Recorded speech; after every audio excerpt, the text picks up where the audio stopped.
Hello, and welcome back to Legends of a Gamer Mom, where we travel through the adventures of parenting together and we go through the ups and downs together. Today I want to discuss an issue we've all had at one time or another during our parenting lives, and that is when our children are demons, actual demonic entities.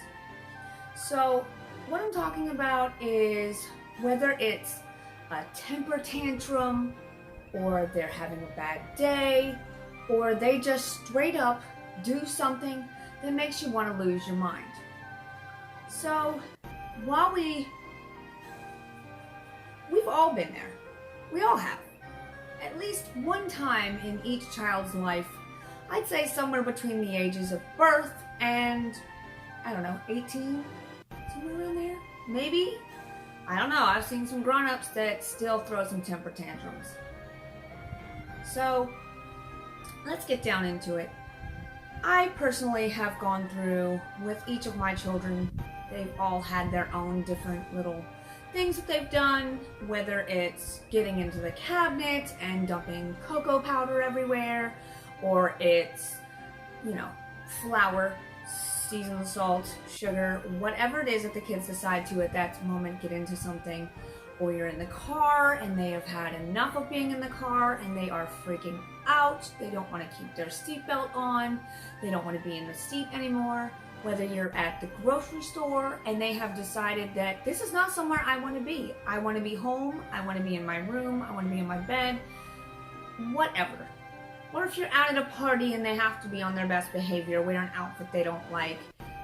Like I said, these are all different examples of things. Or if they're just having a bad day and want to have a complete meltdown. When you think about it, us as parents, we go through the same things where we have a day where we don't want to deal with the world, or if we're having a day where we just don't want to deal with anything. We want to throw our comfy hoodie on, throw our sweatpants on, lounge on the couch, and just Netflix all day. So if you think about it as a kid, especially when you can't really articulate what you want to say, how they're feeling, what they are going through at that current moment, it's got to be frustrating. So we as parents have to give them a little bit of leeway and try and find things for ourselves, find ways for ourselves to deal with it. So this is my way of giving some advice on ways that I've handled things, and hopefully it'll help at least one person. So my first piece of advice, and I think this is the most important, you cannot lose your shit. You can't. No matter how much of an asshole they're being, and yes, I said asshole at me, I don't care. Literally, sometimes our kids are assholes. They just don't care about anything or anyone other than how they are feeling at that time, and that literally defines being an asshole. So let's go into that one. So at that moment, you are frustrated. Oh, you just want to scream, you want to pull your hair out, you want to freak out, you want to lose your mind, and it's not okay.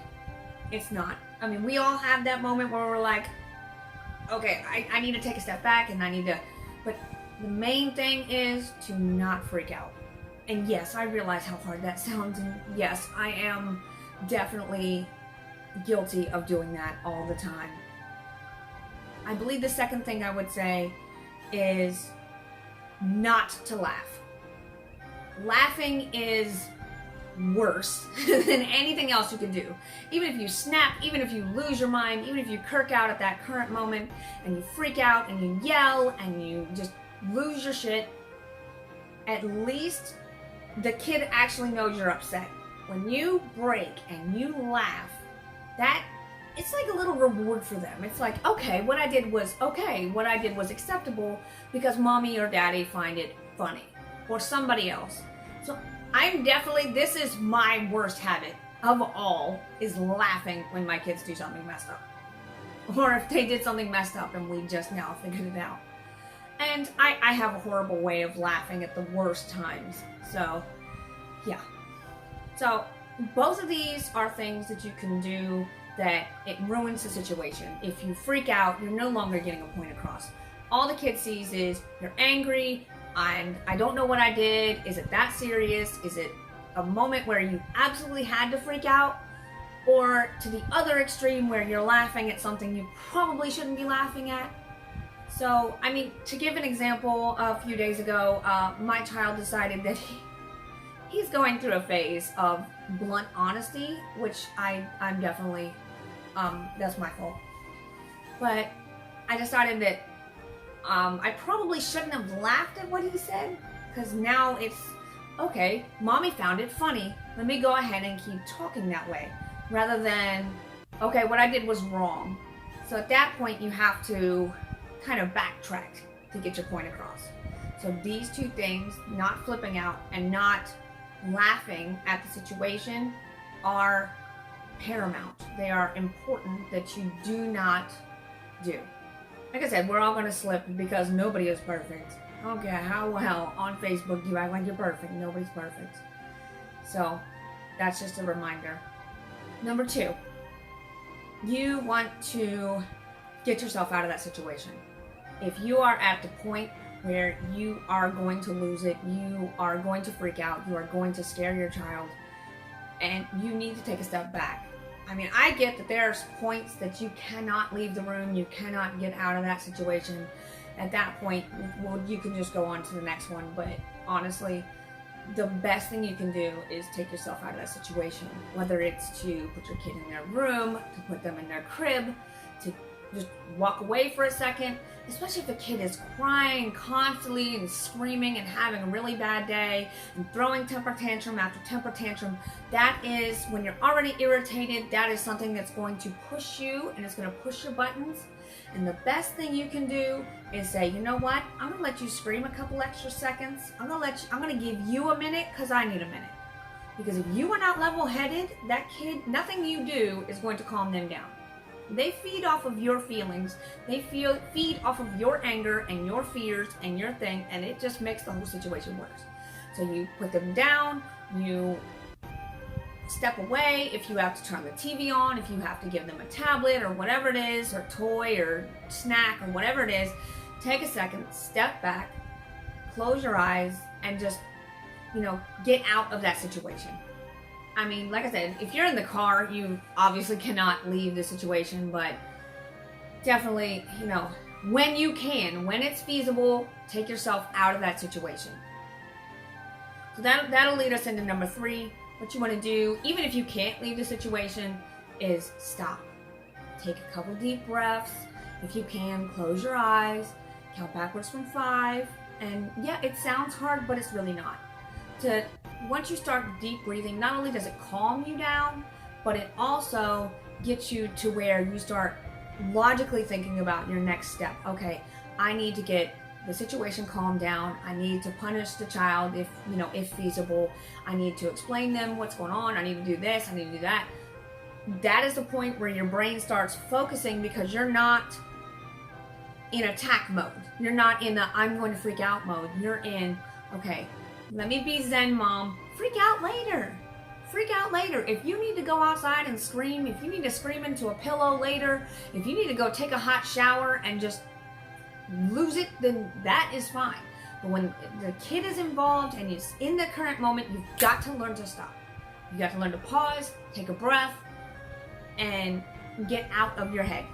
And I get that sometimes you're alone and you are unable to have that minute, but it's there. It's there, and even if you have to, if you're dealing with a baby or something like that, get them calmed down. But if you can't, put them down.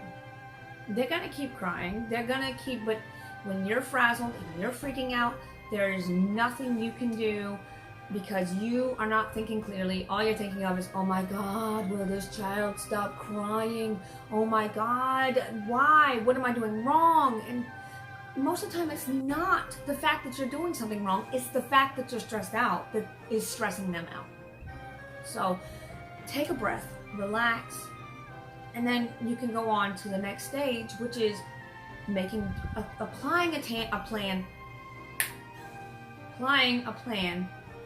to figure out the situation. Sometimes the kid's crying because they're hungry, they're tired, sometimes they're overtired, and people don't understand that. Sometimes it's not the fact that they don't want to go to sleep. You ever have those nights where you lay there and you're wide awake and you're like, oh, I've got to get to sleep. I'm tired, I'm exhausted, and I have to get up in the morning. That's what they're feeling. And they can't say that, so they cry. So the best thing for you to do is to calm yourself out, calm yourself down, put yourself in Zen mode, and then you can go on to the next step. So if they've said something stupid or they've done something stupid, then you're coming at from a point of, hey, what you did is not okay. What you said is not okay.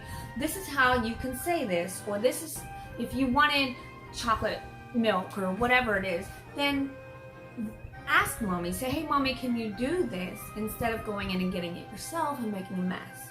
If you wanted an extra snack, or if you wanted, play a little longer at the park, then that is definitely, that's feasible. They don't understand when you're screaming, oh my God, why did you get chocolate powder everywhere? Why did you do this? Why did you do that? They don't understand. Then at that point, it's just, why is mommy freaking out? So at this point, you can come in and say, hey buddy, what is it that's bothering you? Or at that point, you can pick the baby up and be smiles and happy and giggly, at least for a couple more minutes. You buy yourself that time by giving yourself that break, that breath. Just a couple, even just a couple minutes. You find time to go to the bathroom, don't you? You can definitely find time to take yourself out of the situation and bring yourself into Zen mode. I do realize that every situation is different, every child is different, and every parent is different. I do understand the situation that sometimes you're just driving in the car and the freakouts happen. One thing I can honestly attest to is that all three of my kids had those moments in the car. There is always some sort of music that calms every single child. Whereas with my oldest child, it was anything by Biggie or Tupac, even I think Twista, a couple other ones, Busta Rhymes, anything old school rap. With my daughter, it was Alicia Keys, it was Beyonce, it was anything calming, anything smooth R&B. With my youngest, it was Ernie, and it was Baby Vuvu, I think. I can link it down below. And this stupid Gummy Bear song. He would just listen to it on repeat, and I can tell you with all three kids, even though they like different things, it calmed them down. It zen them out. And even sometimes just putting on music that you like and calming yourself down in the car, it will definitely help. I mean, I know that sometimes they don't want to hear it. They don't want to do anything, but try it out. When you're at home, try it out. If they're having a freak out moment or something like that, try putting on soundscapes or try putting on some music you like. I mean, of course, I have video game radio on Pandora and I have soundscapes and other things because that's what calms me down. And it definitely helps calm the kids down as well. They did have their songs that they like, and that was definitely on the home screen of whatever I was using at the time. We had the CDs that we made for each of the kids, which is still a thing you can do now. Cars still have CD players, right? I don't know. I use Bluetooth. But anyways, you could always make a little playlist on your phone, on your iPod, on your Apple, whatever. You can always do that and have it ready to go when you need it, as soon as you need it. So, like I said, my advice isn't for everybody. If you have things that work for you, please let me know in the comments below, or send me a message if you don't want to leave a comment. And I know this, like I said, parenting is crazy. It is. And sometimes you just need a minute to freak out. And sometimes you're freaking out for no reason. But at any rate, you've got this. You are an amazing parent, and you can do whatever you need to do to get through to the next day. As always, I hope you have a great day, and I will see you in the next video.